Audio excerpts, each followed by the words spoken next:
So I know you heard, Mr. Freshman All-American Leonard Moore's quotes, a cornerback from Notre Dame, Yeah. basically saying, yeah, you know what?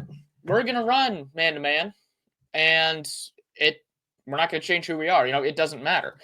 So what do what do you think of his quotes? Do you think he's going to come to regret that? And, what do you make of Notre Dame's game plan with that? I imagine Jeremiah to be like Liam Neeson in the first Taken, speaking in the phone, saying "Good luck." Dude, again, you look at what Notre Dame has faced this season. You haven't really, as you haven't faced an elite wide receiver unit, but you did face a good one in USC. And every single one of you boys back there got torched up. Every single one of you. Yeah. For five total touchdowns and one interception from Maeva. I think that might have been his first game coming in. Yeah. So look, man, look. Maybe he knows something that we don't know. Maybe we are talking to the next Patrick Peterson. Maybe we are talking to the next Jalen Ramsey. Maybe you are that kid, or you might be talking out of your ass and you have no idea what's coming down the pipeline. Well, look, it's not just It's about your whole team and how it affects your linebacker. It's yeah. Go Well, yeah, ahead, Ryan. that's the point I was going to make was even if Moore is that good, which I mean, he is very good. Let's get that out of the way now. He is a very talented corner. He's a very good player. He is their, Benjamin Morrison was their shutdown guy, but he has turned into pretty close to a shutdown guy. So he's a very good man coach. Yeah, he's good. He's good. But let's say even if he were to somehow able to shut down Jeremiah Smith, who's going to shut down Emeka Egbuka? Who's going to shut down Carnell Tate? Who's going to shut down Brendan Ennis, G. Scott? Running backs, coming out of the backfield. That just lends to a lot of potential problems. Yeah. I mean, and we saw it in the Oregon game. Emeka Egbuka had that deep shot, man-to-man, that he split two safeties because they played too deep. Mm-hmm. There was nothing they could do. Will Howard just dropped it right over the guy's shoulder, right into his hand. It was a touchdown.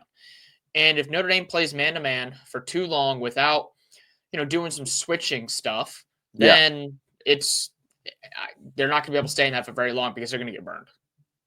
And I mean, you think about this too. I mean, when you're facing a quarterback who's second in the nation against man coverage, you're facing a quarterback who throws 78% when throwing 15 yards down the field on both boundaries. It's just, and granted, Jeremiah has been in the slot about 40% this playoff. Yeah, they moved him around. What are you going to do?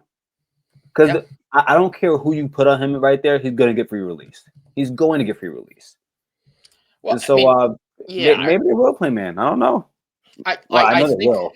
Yeah, I say they're definitely going to. And look, I mean, from Notre Dame's perspective, I kind of get it because it's gotten them this far. I mean, they're playing for a national championship, doing what they do. There's no sense for them to change it now. It's a little late to start throwing a bunch of zone concepts in practice and everything like that. So they feel confident with the guys that they have. So like I understand it from their point of view.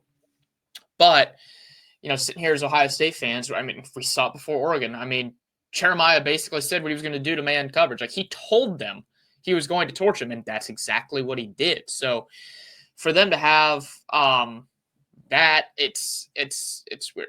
And look, this is, come on. PFF, let's not take their ratings as gospel. They've got some bad ratings out there for both college and you take it with a grain of salt. Grain of salt. Some of them are good. Some of them are bad. It's kind of hard to discern between the two. And again, my point stands. Even if he does cover Jeremiah Smith somehow, that just opens up more opportunities for Emeka Egbuka. Could be another Carnell Tate game. They're not going to have guys who could cover all three. That's just the facts. That's just the way I see it. And I mean, again, and I guess it's not about those three guys. You're also talking about G. Scott, like you said. You're also talking about, Quinshawn had 3 receptions last game, and Trayvon's always both running backs can catch the ball in the backfield. Yeah, it's hard to do, and that's why outside of Tennessee and Oregon, and I guess if you want to count Purdue, because Purdue leads the nation in man coverage, and Notre Dame's actually second, but no one does because it's just not a good idea. Yeah. Again, this is the Collins Show, so if you guys have any comments, feel free to bring them. I'll drop the link here into the chat so you can join us here as well. But I want to move on from Moore's comments, and I want to talk a little bit more about Will Howard. So he had a message for his haters. I don't know if you saw this. This is local TV here. Maybe you saw a social media quote. But he basically said, yeah, bring them on. Bring on all of that hate. Bring on all of, calling me the worst quarterback in the CFP. We're basically fueled by your anger. Personally, I thought that was, a great response. He's like, hey, keep it coming. It's worked for us so far. Keep on the hate. We're going to keep proving you wrong. And we talked about some of the idiots saying that Howard was the worst quarterback in the CFP coming in. I mean, he's just proved them wrong. And at this point, it's hard not to say he hasn't been the best quarterback in the playoffs so far. I mean, he's the guy here at the end. He's got a lot of talent around him, sure. But he's putting up some good numbers. And the interceptions, the Tennessee interception I throw away, I am still not entirely sure that was an interception. Obviously, the interception against Texas was bad. But he's just he's quite frankly, he's been dealing. Honestly, I wasn't even that mad at that throw because we were watching it. Me and my family. I said, man, he got excited and he wanted to force that to Jeremiah. Yeah. I think it was just that simple for me. If there's one guy you want to throw it to in a forced situation, probably him. Yeah, and I was okay with it, kind of. But it's for someone like me who has been on the Will Howard train since he committed to Ohio State, coming out of Kansas State. It's cool to see this.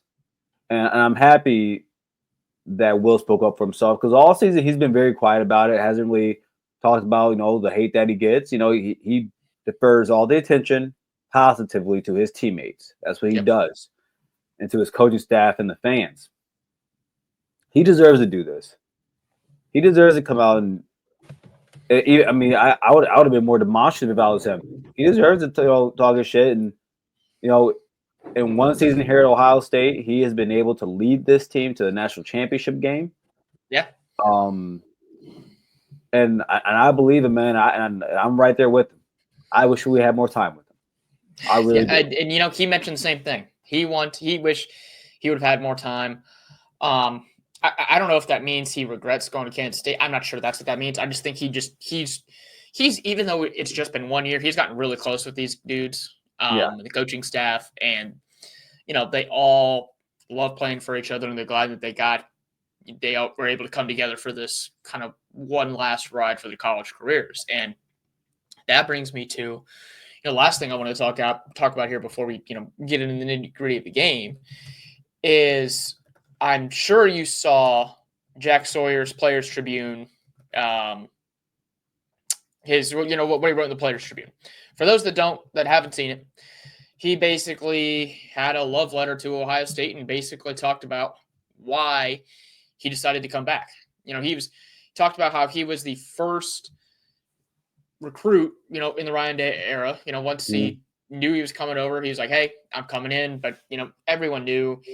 And he even admitted, he's like, I was an easy recruit, local kid. I grew up watching, the team. He talked about how when he was 12, which that kind of hurt my soul a little bit. He was 12 watching Zeke run 85 yards through the heart of the South, jumping up and down. He wears 33 because he loves James Laurinaitis. Basically talked about the fact that, I was the first one that decided that I wanted to come back because there was unfinished business, and I wanted to leave. Ohio State was winning a national championship. Mm-hmm. He talked about how he spearheaded, group chat to get everyone in.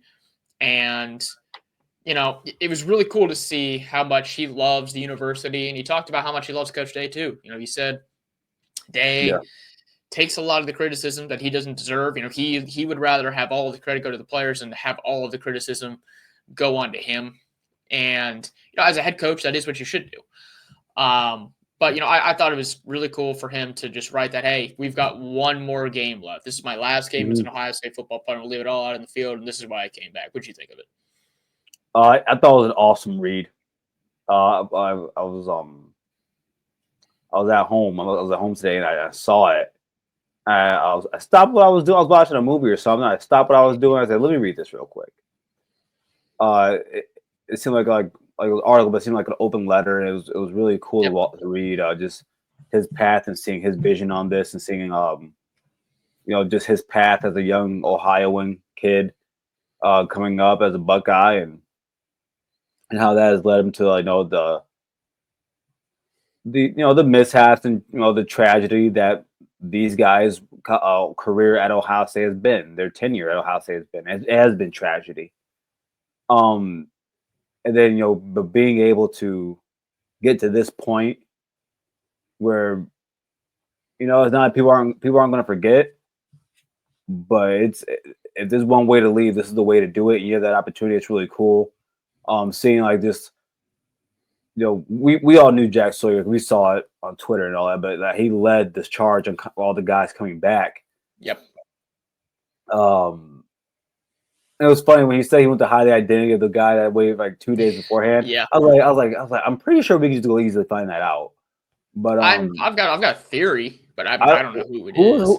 Who do you think it was? I actually think it was Igbuka, but yeah, I think it's either him or Denzel Ward, quite frankly. Those are the two that I thought the same thing. Yeah, those are the two that came to mind.